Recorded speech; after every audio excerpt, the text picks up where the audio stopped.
Lease termination and buyouts. This right here is absolutely probably one of my favorite feats that I've listed because I've used it so much and it's just really incredibly powerful. I mean, profitable and powerful.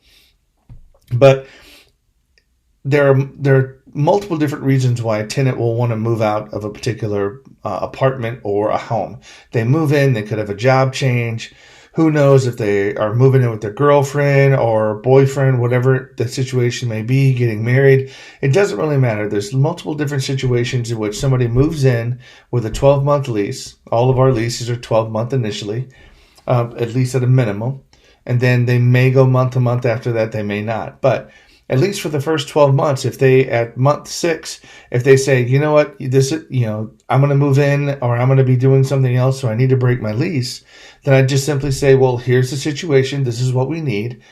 Ours is 2 months rent. We charge 2 times the monthly rent for a termination fee. So if you have $1,000 rental, that can be pretty nice. As long as the people leave it in good condition and, we send them sort of a checklist of things that they have to go through.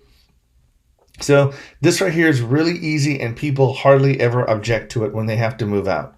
They understand they're moving out, they're going to break their lease, and they're just going to pay for it. And it's really easy money because if the unit's left in great shape, you can turn it around, get it re-rented, and you even get a month or two potentially of like free money on rent.